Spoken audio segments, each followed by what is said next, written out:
when it comes to the war on terror, it's really far more difficult than we've seemed to believe at this point in time. If you could just elaborate on that a little bit and tell us what we can really expect in the next few years in the war on terror and what we would really have to do to win it eventually.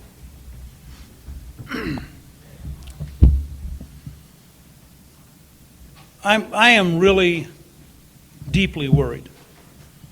We have 2 grandchildren who are 6 and 8, and I believe they are in greater danger of dying from enemy activities than we were in the Cold War.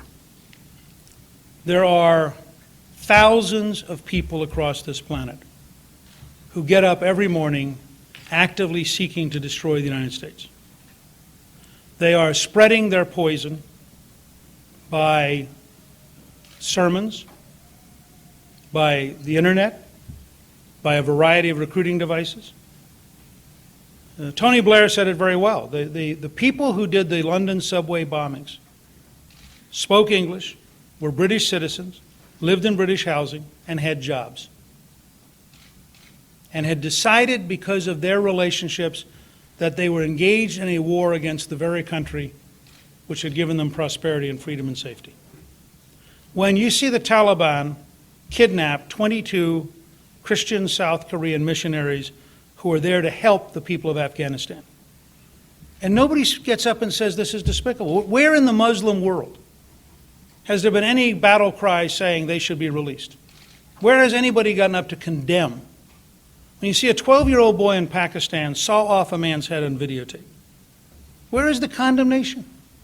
When you know that the schools recruit suicide bombers, when you know that the Iranian government ran a cartoon last year for children aimed at recruiting 10-year-olds to be suicide bombers on public television.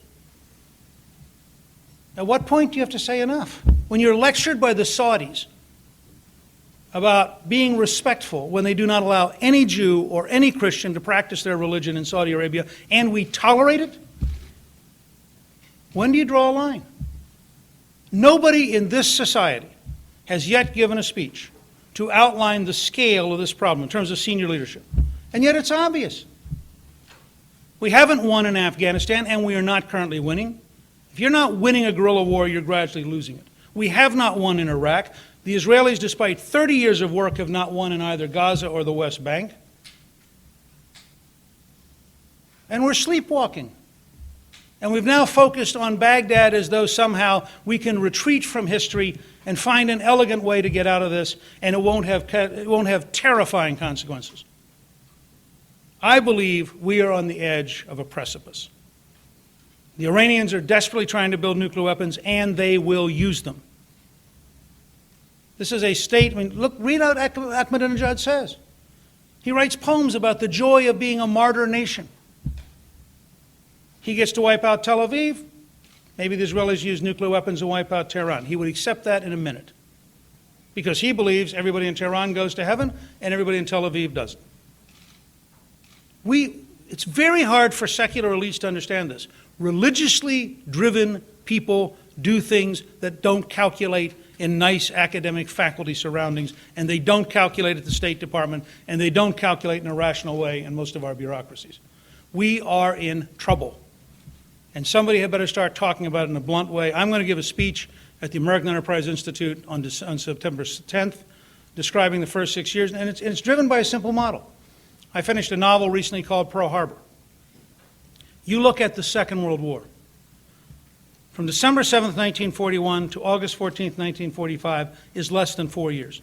In less than 4 years, we defeated Nazi Germany, Fascist Italy, and Imperial Japan.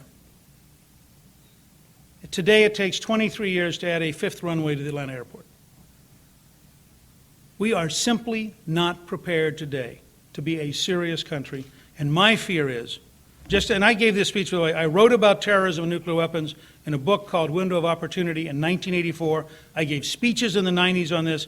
I helped create with President Clinton the Hart-Rudman Commission. We warned in March of 2001 about terrorist attacks on American cities. I've been at this a long time.